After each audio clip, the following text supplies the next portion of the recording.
रोहित पाटील बोलतोय ना.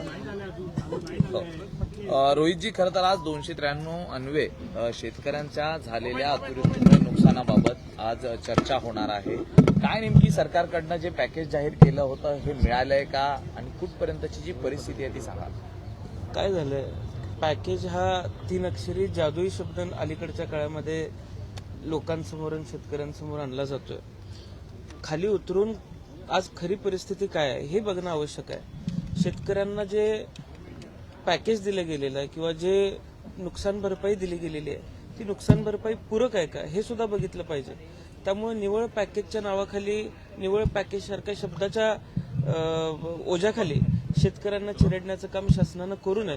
आणि त्या उलट आज शेतकऱ्यांची परिस्थिती अत्यंत दयनीय झालेली आहे. शेतकऱ्यांचं जीवनमान उंचवण्याचं धोरण अद्यापही केंद्र शासनाचंही नाही आणि राज्य शासनाचंही नाही. त्यामुळे दूरगामी विचार करून शेतकऱ्याचा विचार शासनानं केला पाहिजे, अशी प्रमुख मागणी 293 अन्वये मी करणार आहे. मदतीसाठी केवायसी हे महत्वाचं आहे असं म्हटलं जातं. आपल्या जिल्ह्यातली नेमकी केवायसी संदर्भातली परिस्थिती काय आहे?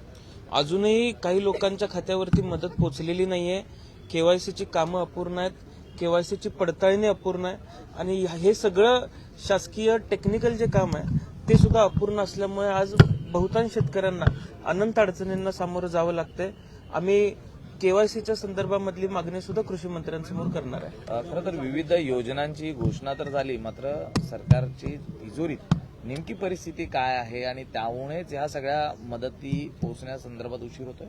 तर ज्या पद्धतीचं निधी वाटप झालेलं आहे, किंबहुना 31,000 कोटीचं पॅकेज आज माउंटिंग तेवढे 31,000 कोटीचं होतंय का, प्रत्यक्ष मदत शेतकऱ्यांना किती पोहोचणार आहे, या सगळ्या गोष्टींचा अभ्यास आम्ही आमच्या भाषणामध्ये मांडणार आहे.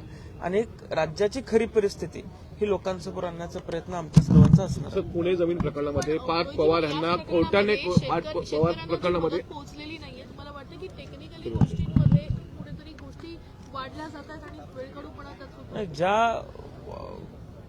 जी अमाऊंट 31,000 कोटी ही प्रत्यक्ष शेतकऱ्यापर्यंत पोहोचणारच नाहीये. मुळात हा 31,000 कोटीचा आकडा तयार कसा होतोय याचा सुद्धा अभ्यास आपण सर्वांनी केला पाहिजे. 6,500 कोटी ही प्रत्यक्ष मदत कदाचित शेतकऱ्यापर्यंत पोहोचू शकते, इतकंच सध्याचं लिमिट आहे. आणि आज शेतकऱ्याची फसवणूक या पॅकेज या शब्दाच्या नावाखाली होऊ नये एवढीच विनंती मी शासनाला करणार आहे. पुणे जमीन प्रकरणामध्ये कोर्टाने फटकारलं असून पार्थ पवारचं नाव अजून गुन्ह्यात का दाखल केलं नाही असं म्हटलेलं आहे. कोर्टाचं काल काय म्हणणं आलंय? काल मला अद्याप त्या संदर्भातची माहिती नाही. मी थोड्या वेळात बघून आपल्याला माझी पण कुठेतरी राजकीय दबाव आहे का केसवरती? नाही, आता राजकीय दबाव असता तर कोर्टानं फटकारलं नसतं. त्यामुळं काहीतरी म्हणणं अधिकाऱ्यांनी दिल्याशिवाय कोर्टानं फटकारायचं कारण नव्हतं. त्यामुळे अधिकारी योग्य पद्धतीनं काम करत असावेत आणि कोर्टानं फटकारलंय याचा अर्थ कोर्ट सुद्धा योग्य पद्धतीने चिकित्सा करत असावं.